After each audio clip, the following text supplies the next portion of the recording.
Wala muna tayong trip ngayon guys kasi gusto ko lang malaman nyo na yung binabantayan ko na bata dati. Ito, yung nasa likod ko si Mil. Nakabalik lang natin dito sa Taguig. Galing tayo ng Pasay.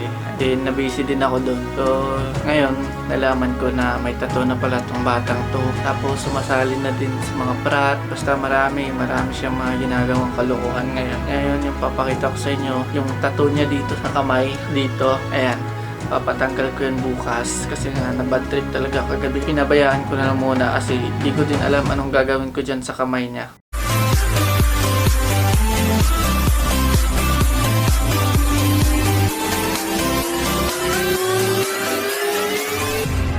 Mail. Ising na mail. Patingin niyo ako ng kamay mo. Ganunin mo. Kabila, patingin ako.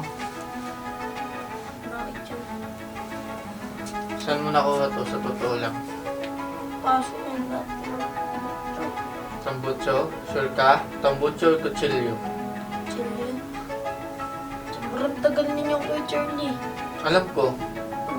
O yung isang paso dyan, ano yan? Si ano nga ito yan o? Sa ano? Mama.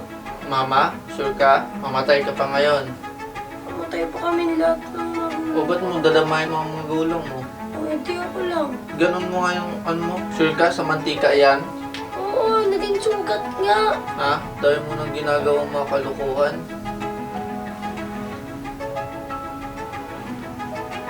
Oh. Lagi kita pinapabantayan sa mama mo, di ba? Ba't ayaw mo makinig? Sinungaling ka pa, napaso yan, dinadama yung pamama mo. Nasabi ko sa'yo, Mil, magsabi ka ng totoo, Mil. Nasabi mo, napaso ng mantika. Gusto kita papuntahin na lang dun sa Surigao para wala ka ng maano dito. Alam mo, kung nadatnan lang kita dito, dun kita dalhin sa Surigao, Mil. Ano makukuha mo dyan sa prat? Sasabihin ko sa'yo, ano makukuha mo dyan? Bakit pag naghihirap ka, tutulungan ka nila? Ha? Tutulungan ka nila umasenso, tutulungan ka nila magkakatrabaho, tutulungan ka nila magkakapera.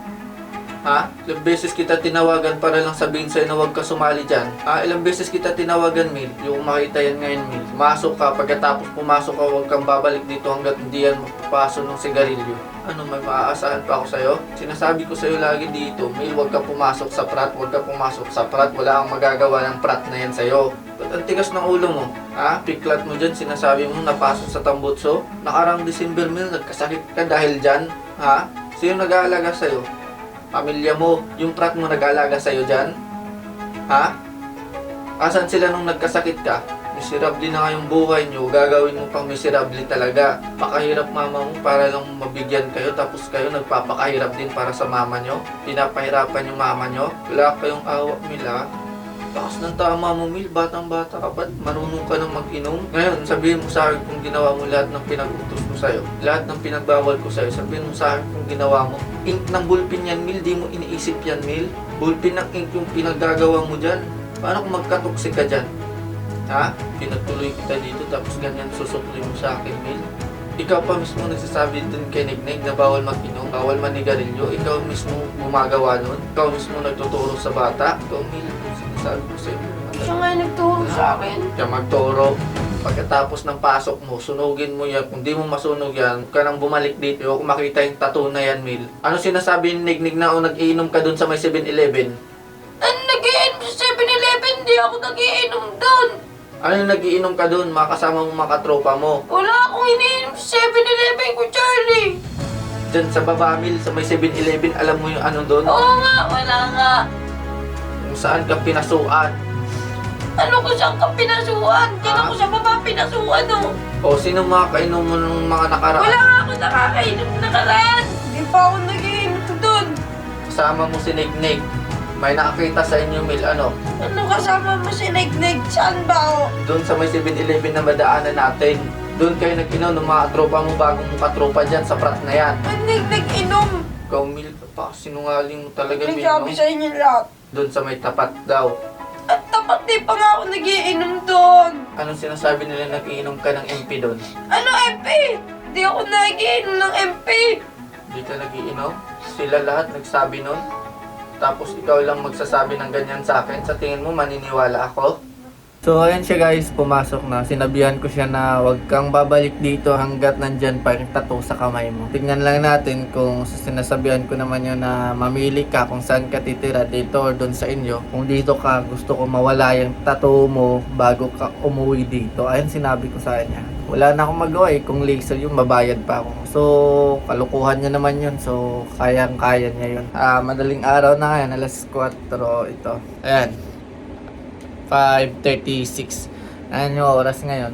Lagi niyang pinagtatakpan na hindi daw siya nakapasok, hindi daw siya papasok, ganyan. Pero nalaman ko lang kanina. Mga katropa lang din naman niya yung nagsabi sa akin ng ganun. Paano mo sinunog yan?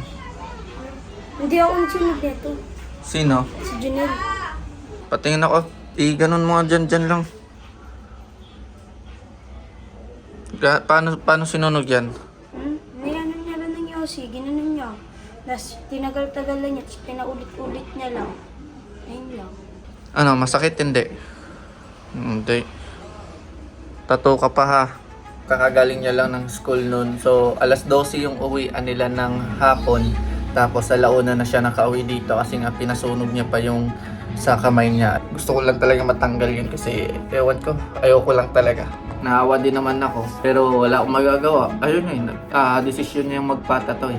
Dati pa sa Amerika, sinasabihan ko na siya na papatanggal ko yan once na may tattoo sa kanya. Siyempre, sino ba naman gustong papasuin, tatanggalin na naman yung tattoo dun sa kamay niya. Ayun, so kaganina, nung pagkapasok niya sa school nila, pagka-uwi nila, dumiretso siya dun sa mga kaibigan niya kasi hindi ko talaga siya papasukin dito hanggat hindi niya pinasunog yung tattoo sa kamay niya. Nakabalik siya dito alauna. Ayun, pinakita niya sa atin kung paano sinunog yung tattoo sa kamay niya. So di ko talaga mataste na ako magsunog nun kasi nga naawa ako dun sa bata na di ko talaga kaya. So ayun, iba yung gumawa kasi sila din naman mga kaibigan niya yung mga kalukuhan gumawa nun. Bakit mo naisipan magpatato? Wala lang. Ha? Pakita mo yung tattoo mo sa kanila.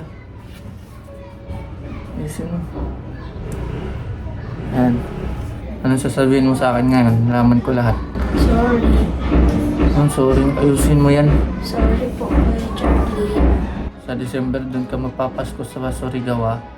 Dadalhin kita dun. Yung pagpapagalit ko sa'yo. Kasi may concern ako sa'yo. Hindi yung pinapagalitan lang kita. Ano magbibigyan ng leksyon yan sa'yo, May.